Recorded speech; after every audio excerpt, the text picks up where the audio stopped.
వీళ్ళు దిక్కుమాలిన పాలనలో ఏ మాదిరిగా పాలన చేస్తూ ఉన్నారో కూడా మనమంతా చూసాం. మన తిరుపతి మీ అందరికీ కనిపించుంటుంది. నిజంగా ఈ ఒక్కొక్క కార్పొరేషన్లో వీళ్ళకున్న బలం ఎంత అని చెప్పి చూస్తే తిరుపతి కార్పొరేషన్లో 49 ఉంటే 48 వైఎస్ఆర్సీపీ గెలిచింది. తెలుగుదేశం పార్టీ ఒకటి. ఆ ఒక్కటి గెలిచిన చోట డిప్యూటీ మేయర్ వాళ్ళ మనిషి అని చెప్పి వాళ్ళు చాలా ఏదో గొప్ప కార్యము ఘనకార్యము చేసినట్టుగా వాళ్ళు చెప్పుకుంటా ఉన్నారు. వైఎస్ఆర్సీపీ కార్పొరేటర్లు ప్రయాణం చేస్తూ ఉన్న బస్సును పోలీసుల ద్వారా వీళ్ళే అడ్డుకుంటారు. పోలీసుల ఆధ్వర్యంలో వీళ్ళే దాంట్లో ఉన్న కార్పొరేటర్లను కిడ్నాప్ చేస్తారు. మళ్ళీ వీళ్ళే ఎన్నికల్లో మేమే గెలిచాము అని చెప్పి డిప్యూటీ మేయర్లుగా మావాడే గెలిచాడు అని చెప్పుకునే కార్యక్రమం. ఆ కార్పొరేటర్లు పాపం వచ్చిన తర్వాత వాళ్ళు చెప్పిన గాథలు మీడియా సమక్షంలో మనం అంతా కూడా చూసాం. ఇదే మాదిరిగా ఏలూరు కార్పొరేషన్ 50 డివిజన్ ఉంటే అందులో 47 వైఎస్ఆర్సీపీ, తెలుగుదేశంకి వచ్చింది 3. నెల్లూరు కార్పొరేషన్ 54 డివిజన్ ఉంటే 54 వైఎస్ఆర్సీపీని. హిందూపురం మున్సిపాలిటీ బాలకృష్ణ కనిపిస్తాడు, చంద్రబాబు నాయుడు బాగుమడిది, ఆయన ఏదో ఘనకార్యంగా చెప్తాడు. 38 డివిజన్లు ఉంటే వైఎస్ఆర్సీపీకి 29 డివిజన్లు వచ్చినాయి.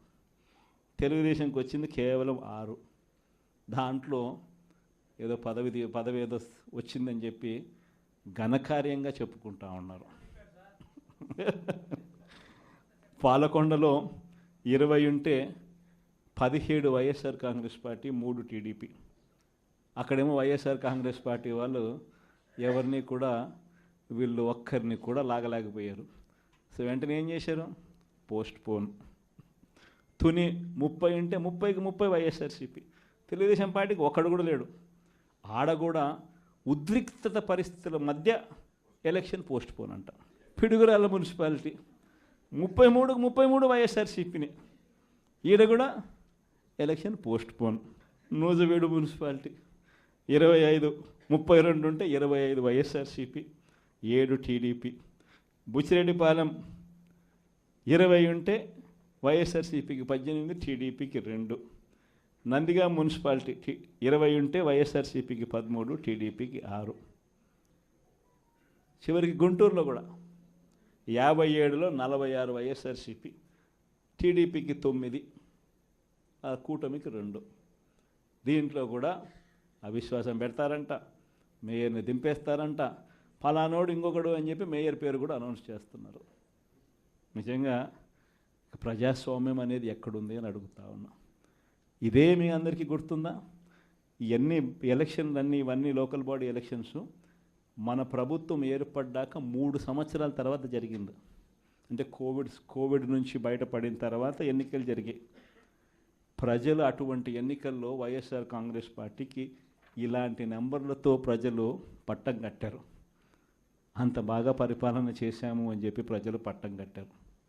ఈరోజు మీరు చేస్తూ ఉన్న ఈ తప్పుడు సాంప్రదాయం ఎంత దారుణమైన తప్పుడు సాంప్రదాయం అంటే, రేపొద్దున ఎవడన్నా ఎన్నిక కాండి, ప్రభుత్వంలో ఉన్న వాళ్ళు రేపొద్దున ఇదే పద్ధతిలో పోలీసులు పెడతారు, కిడ్నాపులు, ఇదే పరిస్థితులు ఎత్తుకొని పోవడాలు, ఇదే పరిస్థితిలో ఎవడన్నా ఏమన్నా గెలుసు, ఏమన్నా జరుగు, ఏమన్నా అయ్యి లాస్ట్కి ఏమో చైర్మన్లు ఏమో అధికారంలో ఉన్న పార్టీ వాళ్ళు చైర్మన్లు. ఇదే ప్రజాస్వామ్యం, ఇదే మనకు కావాల్సిన ప్రజాస్వామ్యం. అందరూ కూడా ఆలోచన చేయాలి. ఇలాంటి రాజ్యం పోవాలి, ప్రజాస్వామ్యం నిలబడాలి, మనలో వ్యక్తిత్వం అనేది పైకి రావాలి, విలువలు విశ్వసనీయతతో కూడిన రాజకీయాలు మళ్ళీ ఎదగాలి. ఫలానోడు మా నాయకుడు, చెప్పిన ప్రతి మాట నెరవేర్చాడు, ఇతనే మా నాయకుడు అని చెప్పుకునే విధంగా, ప్రజలు గొప్పగా చెప్పుకునే విధంగా నాయకత్వం రావాలి. కార్యకర్త కాలర్ ఎగిరేసి చెప్పుకునే విధంగా నాయకత్వం పెరగాలి, ఎదగాలి. ఇది వైఎస్ఆర్ కాంగ్రెస్ పార్టీ ఐడియాలజీ. దీనికి కట్టుబడినాం. ప్రజలకు గొప్ప పాలన అందించాం. రాబోయే రోజుల్లో ఈసారి ప్రజలు మన పాలన చూశారు, చంద్రబాబు నాయుడు పాలన చూశారు. మళ్ళీ వైఎస్ఆర్ కాంగ్రెస్ పార్టీ ఒకసారి ఎన్నికైతే ఈసారి మాత్రం వైఎస్ఆర్ కాంగ్రెస్ పార్టీని ప్రజలు పోగొట్టుకోకుండా మరో 30 సంవత్సరాలు కన్సిస్టెంట్గా మళ్ళీ అదే పాలన ఎన్నుకుంటారన్న నమ్మకం, విశ్వాసం నాకున్నాయి. చంద్రబాబు నాయుడు లాంటి వ్యక్తులు అనే మాట, బటన్లు ఏముంది, ముసలావిడ కూడా నొక్కుతుంది బటన్లు అని చెప్పి ఇదే మాట చంద్రబాబు నాయుడు అన్నాడు. మరి ఇదే చంద్రబాబు నాయుడు ఎందుకు బటన్లు నొక్కలేకపోతా ఉన్నాడు అని చెప్పి ఇదే చంద్రబాబు నాయుడిని ఈరోజు గ్రామంలో ఉన్న ప్రతి ఇంట్లో ఉన్న వ్యక్తులు కూడా ఈరోజు అడుగుతూ ఉన్నారు. మరి ఈరోజు ఏమంటా ఉన్నాడు, ఎంత మొహమాటం లేకుండా, ఎంత నిస్సిగ్గుగా ఏమంటా ఉన్నాడు, రహస్యం ఏదైనా ఉంటే చెవిలో చెప్పు అంటాడు. ఇంకా ఏమంటాడు, బటన్లు నొక్కిన జగన్ను పంపించినారు ప్రజలు, బటన్లు నొక్కిన కేజ్రీవాల్ను పంపించినారు, బటన్ల టైం అయిపోయింది అంటున్నాడు. అంటే మొహమాటం లేకుండా నిస్సిగ్గుగా ఇంత దారుణంగా అబద్ధాలు చెప్పి మోసం చేసి అధికారంలోకి వచ్చిన వ్యక్తిని, ఈ వ్యక్తిని చీటర్ అంటామా, 420 కేసు పెట్టాల్సిన కేసు కాదా ఇది అని చెప్పి అడుగుతా ఉన్నా. మేము అందరం కలిసికట్టుగా ఈ ప్రభుత్వాన్ని గట్టిగా బంగాళాఖాతంలో కలిపే పరిస్థితిలోకి తీసుకొని పోవాలి. ఎన్నికలైపోయాయి, దాదాపుగా 9 నెలలు కళ్ళు మూసుకొని కళ్ళు తెరిచేసరికి అప్పుడే 9 నెలలు గడిచిపోయింది. నిజంగా 2019 నుంచి 2024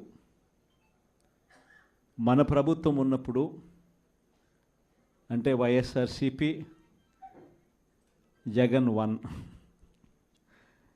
పరిపాలన ఉన్నప్పుడు మనమంతా కూడా ఆ 5 ఏళ్ళు చరిత్రలో ఎప్పుడు చూడని విధంగా, ఇంతకుముందు ఎప్పుడైనా ఇది సాధ్యమేనా అని అనుకునే పరిస్థితి నుంచి కాదు, లేదు, ఇది సాధ్యం అవుతుంది అని చెప్పి చరిత్ర మార్చిన పాలన చూపించగలిగిన పాలన ఎక్కడైనా జరిగింది అని అంటే అది వైఎస్ఆర్ కాంగ్రెస్ పార్టీ పాలనలోనే మాత్రమే జరిగిందని చెప్తాను.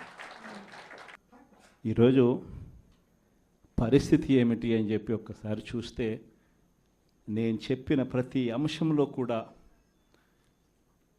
ఒకవైపున సూపర్ 6 గాలికి ఎగిరిపోయింది, సూపర్ 7 గాలికి ఎగిరిపోయింది, ఎన్నికలప్పుడు చెప్పిన మేనిఫెస్టో చెత్తబుట్టలోకి వెళ్ళిపోయింది, ప్రజలకు ఇచ్చిన మాటలు మోసాలుగా తేలిపోయాయి. మరోవైపున వ్యవస్థలన్నీ కూడా, ఇప్పుడు నేను చెప్పిన వ్యవస్థలన్నీ కూడా, విద్య, వైద్యం, వ్యవసాయం, గవర్నెన్స్, అన్ని వ్యవస్థలు కూడా తిరోగమనంలో కనిపిస్తూ ఉన్నాయి. కేవలం ఒకే ఒక వ్యక్తి మారాడు ముఖ్యమంత్రి, ఒకే ఒక పార్టీ మారింది, వైఎస్ఆర్సీపీ పక్కకు పోయి టీడీపీ వచ్చింది, తేడా అంతే.